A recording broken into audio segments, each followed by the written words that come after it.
প্রিয় শিক্ষার্থী বন্ধুরা, তোমাদের সকলকে স্বাগত জানাই অপূর্ব মানে হোম টিউটর ইউটিউব চ্যানেলে। আজ আমি তোমাদের সঙ্গে একটি গুরুত্বপূর্ণ 1 নম্বরের প্রশ্ন উত্তরের ক্লাস নিয়ে এলাম। তোমরা যারা দশম শ্রেণীতে পড়ো, তোমাদের দশম শ্রেণীর ভূগোল বিষয় থেকে তোমাদের যে দ্বিতীয় অধ্যায় বায়ুমণ্ডল বলে পড়াটি রয়েছে, ওই পড়ার থেকে দেখো ঘূর্ণবাতের কেন্দ্রে বায়ুচাপ কী রূপ হয়, এটাই তোমাদের প্রশ্ন। এই প্রশ্নটা তোমাদের প্রত্যেক বছর মাধ্যমিকে কিংবা মাধ্যমিক পরীক্ষাকে তোমাদের টেস্ট পরীক্ষা হবে, কিংবা তোমাদের যে স্কুলে সেকেন্ড সাবমেটিভ পরীক্ষা হবে, সেই সাবমেটিভ পরীক্ষাতেও বায়ুমণ্ডল চ্যাপ্টারটি পড়া মানে এই চ্যাপ্টার থেকে পরীক্ষা হবে এবং প্রশ্ন আসবে।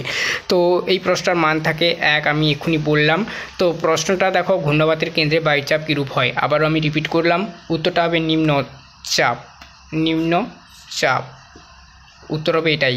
তো ভিডিওটা ভালো লাগলে ভিডিওটাতে একটি লাইক করবে, চ্যানেলে নতুন থাকলে চ্যানেলটাকে অবশ্যই সাবস্ক্রাইব করবে। তোমাদের 1 নাম্বার, 2 নাম্বার, 3 নাম্বার, 5 নাম্বার এই মান বিশিষ্ট যে সমস্ত প্রশ্নগুলো রয়েছে, সমস্ত প্রশ্নগুলো দেখো একটি একটি করে এইরকমই আলোচনা করেছি, তার উত্তর সমেত নোটস দিয়েছি বলতে পারো। সমস্ত নাম্বারকে কেন্দ্র করে একটি আলাদা করে প্লেলিস্ট তৈরি করা রয়েছে। প্লেলিস্টগুলোর লিঙ্ক এই ভিডিও ডেসক্রিপশানে দেওয়া রয়েছে, অবশ্যই চেক আউট করবে।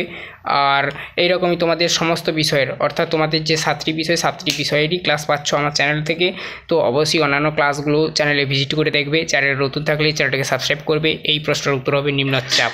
বোঝা গেল? তো আজ অবধি সবাই ভালো থেকো, দেখা হবে নেক্সট একটি প্রশ্ন উত্তরের ক্লাস নিয়ে।